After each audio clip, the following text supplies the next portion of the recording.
ನಿಮಗೆ physics tough ಆಗ್ತಿದೆಯಾ? ಅದು ನಿಮಗೆ ಒಳ್ಳೆ ಮಾರ್ಕ್ಸ್ ಬರ್ತಿಲ್ವಾ?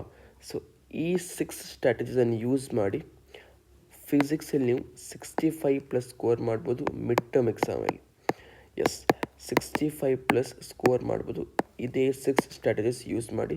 ಇದು ಫಸ್ಟ್ ಮತ್ತು ಸೆಕೆಂಡ್ PUC ವಿದ್ಯಾರ್ಥಿಗಳಿಗೆ ಮಾತ್ರ.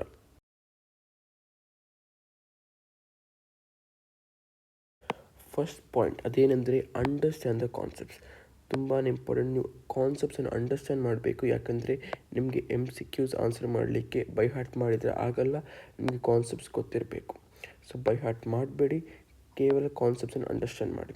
ನಿಮಗೀಗ ಕಾನ್ಸೆಪ್ಟ್ಸ್ ಅಂಡರ್ಸ್ಟ್ಯಾಂಡ್ ಆಗಲಿಲ್ಲದ್ರೆ ನೀವು ಏನು ಮಾಡಲಿಕ್ಕಿಲ್ಲ, ಬನ್ನಿ ಯೂಟ್ಯೂಬ್ ಬನ್ನಿ. ಅದಾದಮೇಲೆ ಅಲ್ಲಿ ಆ ಕಾನ್ಸೆಪ್ಟನ್ನು ಸರ್ಚ್ ಮಾಡಿ ಮತ್ತು ನಿಮ್ಮ ಡೌಟನ್ನು ಕ್ಲಿಯರ್ ಮಾಡಿ.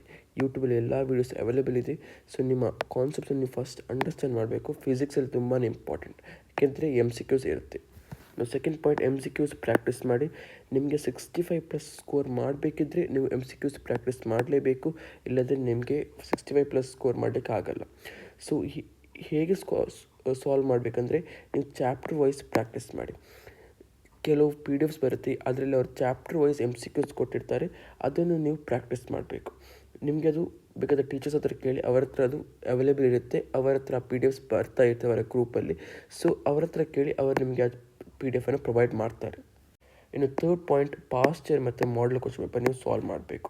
ತುಂಬಾ ಇಂಪಾರ್ಟೆಂಟ್. ಇದು ನೀವು ಮಾಡಲೇಬೇಕು. ಇಲ್ಲದಿದ್ದರೆ ನಿಮಗೆ ಒಳ್ಳೆ ಸ್ಪೀಡ್ ಸಿಗಲ್ಲ ಎಕ್ಸಾಮ್ ಹಾಲಲ್ಲಿ. ಇದು ಮಾಡಿದರೆ ನಿಮಗೆ ಸ್ಪೀಡ್ ಸಿಗುತ್ತೆ, ಬೇಗ ನೀವು ಕಂಪ್ಲೀಟ್ ಮಾಡ್ಬೋದು. ನಿಮಗೆ ಎಲ್ಲಿಂದ ಸಿಗ್ತಂದರೆ ಟೀಚರ್ಸ್ ಹತ್ರ ಕೇಳ್ಬೋದು, ಅಲ್ಲ ಬುಕ್ಸ್ ಇರುತ್ತೆ. ಸೊ ಸೇಮ್ ಅವ್ರ PDF ಫಾರ್ಮಲ್ಲಿ ಅವರಿಗೆ ಸಿಗುತ್ತೆ ಟೀಚರ್ಸ್ಗೆ. ಸೊ ನೀವು ಅವ್ರ ಹತ್ರ ಬೇಕಾದರೆ ಕೇಳಿ. ಇನ್ನು ಮಾಡಲ್ ಕ್ವೆಶ್ಚನ್ ಪೇಪರ್ಸ್ ಮತ್ತು ಪಾಸ್ಟ್ ಇಯರ್ ಪೇಪರ್ಸನ್ನು ನೀವು ಸಾಲ್ವ್ ಮಾಡಬೇಕು. ಅದರಲ್ಲಿ ಯಾವುದೇ ಡೌಟ್ ಇದ್ದರೆ ನೀವು ಆಗಲೇ ಆ ಡೌಟನ್ನು ಕ್ಲಿಯರ್ ಮಾಡಲೇಬೇಕು ನೀವು. ಇನ್ನು fourth point, derivation and diagrams. ತುಂಬಾ important. Derivations practice many times. ತುಂಬ ಸಲ ನೀವು ಅದನ್ನು ಪ್ರಾಕ್ಟೀಸ್ ಮಾಡಬೇಕು, ಇಲ್ಲದ್ರೆ ಅದು ನಿಮ್ಮ ನೆನಪಲ್ಲಿ ಇರುವುದಿಲ್ಲ. ಹೀಗೆ ನೀವು ಬರೆದು ಪ್ರಾಕ್ಟೀಸ್ ಮಾಡಬೇಕು. ಕೇವಲ ಅದನ್ನು ಓದೋದು ಮಾತ್ರ ಅಲ್ಲ, ಬರೆದು ಪ್ರಾಕ್ಟೀಸ್ ಮಾಡಬೇಕು. ಇನ್ನು ನೀವು ಹೇಗೆ ಡಿರೈವೇಷನ್ಸನ್ನು ಕಲಿಬೇಕಂದ್ರೆ ಫಸ್ಟಿಗೆ ನೀವು ಅದನ್ನು ಅಂಡರ್ಸ್ಟ್ಯಾಂಡ್ ಮಾಡಿ. ಯಾವ ಕಾನ್ಸೆಪ್ಟ್ ಇಲ್ಲಿ ಅಪ್ಲೈ ಆಗುತ್ತಿದೆ, ಏನು ಅವ್ರು ಹೇಳ್ತಿದ್ದಾರೆ ಆ ಡಿರೈವೇಷನಲ್ಲಿ, ಅದನ್ನು ನೀವು ಫಸ್ಟ್ ಅಂಡರ್ಸ್ಟ್ಯಾಂಡ್ ಮಾಡಬೇಕು. ಮತ್ತು ನೀವು ಅದನ್ನು ನೋಡದೆ ಒಂದು ಪೇಪರಲ್ಲಿ ಬರೀಬೇಕು. ಅದರಲ್ಲಿ ನೀವು ತುಂಬ ಮಿಸ್ಟೇಕ್ಸ್ ಮಾಡ್ತೀರಾ, ಬಟ್ ನೀವು ಬರೆದುಕೊಂಡು ಹೋಗಬೇಕು. ಇನ್ನು ಅದರಲ್ಲಿ ನೀವು ಕರೆಕ್ಷನ್ ಮಾಡಬೇಕು. ಯಾವುದೆಲ್ಲ ಮಿಸ್ಟೇಕ್ ಮಾಡಿದ್ದೀರಾ ಅದನ್ನು ಸರಿ ಮಾಡಬೇಕು. ಅದಾದಮೇಲೆ ಲಾಸ್ಟ್ ಮತ್ತೊಮ್ಮೆ ನೀವು ಅದನ್ನು ಯಾವುದೇ ಮಿಸ್ಟೇಕ್ಸ್ ಇಲ್ಲದೆ ನೀವು ಬರೀಬೇಕು. ಹೀಗೆ 4 ಸ್ಟೆಪ್ಸ್ ನೀವು ಫಾಲೋ ಮಾಡಿದರೆ ನೀವು ಡಿರೈವೇಷನ್ಸನ್ನು ಸರಿಯಾಗಿ ಕಲಿತಿದ್ದೀರಿ ಅಂತ ಅರ್ಥ, ಮತ್ತು ಅದು ನಿಮಗೆ ಸರಿಯಾಗಿ ನೆನಪಲ್ಲಿ ಇರುತ್ತದೆ. ಇನ್ನು ಫಿಫ್ತ್ ಪಾಯಿಂಟ್, ಫಾರ್ಮುಲಾಸ್. ಯಾಕಂದರೆ ತುಂಬಾ ಇಂಪಾರ್ಟೆಂಟ್. ನ್ಯೂಮರಿಕಲ್ಸಲ್ಲಿ ಫಾರ್ಮುಲಾಸ್ ನಿಮಗೆ ಗೊತ್ತಿರಬೇಕು. ಸೊ ನೀವು ಅದನ್ನು ಬೈ ಹಾರ್ಟ್ ಮಾಡಬೇಕು.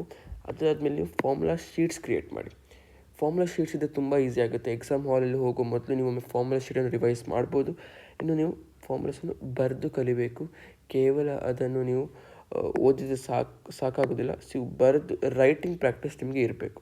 ಇನ್ನು 6th ಪಾಯಿಂಟ್, ನ್ಯೂಮೆರಿಕಲ್ಸ್. ಎಲ್ಲರಿಗೂ ಟಫ್ ಆಗುತ್ತೆ. ಅದಕ್ಕೆ ನೀವು ಏನು ಮಾಡಬೇಕಂದ್ರೆ ಟಾಪರ್ಸ್ ಅವರ ಸ್ಟ್ರಾಟಜಿ ಫಾಲೋ ಮಾಡಬೇಕು. ಟಾಪರ್ಸ್ ಅವರು ಏನು ಮಾಡ್ತಾರೆ ಅಂದರೆ ಫಸ್ಟ್ ಅವರು ಕ್ವಶನ್ ಆ್ಯಂಡ್ ಸೊಲ್ಯೂಷನ್ ನೋಡ್ತಾರೆ. ನೀವು ಕ್ವಶನ್ ಮತ್ತು ಸೊಲ್ಯೂಷನ್ ನೋಡಬೇಕು.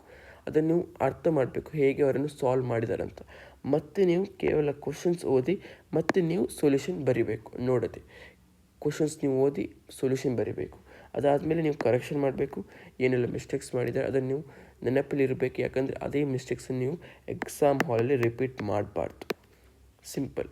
ಸೊ ಫಸ್ಟಿಗೆ ಕ್ವಶನ್ ಮತ್ತು ಸೊಲ್ಯೂಷನ್ ನೋಡಿ, ಅದಾದಮೇಲೆ ಕ್ವಶನ್ ಓದಿ ನೀವೇ ಸೊಲ್ಯೂಷನ್ ಬರೀಬೇಕು. ಅದಾದಮೇಲೆ ಅದರ ಕರೆಕ್ಷನ್ ಮಾಡಿ. ಹೀಗೆ ನೀವು ಮಾಡಿದರೆ ನ್ಯೂಮೆರಿಕಲ್ಸ್ ನಿಮಗೆ ಪಕ್ಕ ಒಳ್ಳೆ ಮಾರ್ಕ್ಸ್. ಅದು ಗೆಳೆಯರೆ, ಇಷ್ಟು ತನಕ ವೀಡಿಯೋ ನೋಡಿದ್ದಕ್ಕೆ. ಇನ್ನೂ ಇಂಥ ವೀಡಿಯೋಸ್ ಬರುತ್ತೆ. ನಮ್ಮ ಚಾನಲ್ ಸಬ್ಸ್ಕ್ರೈಬ್ ಮಾಡಿ. ಬಾಯ್.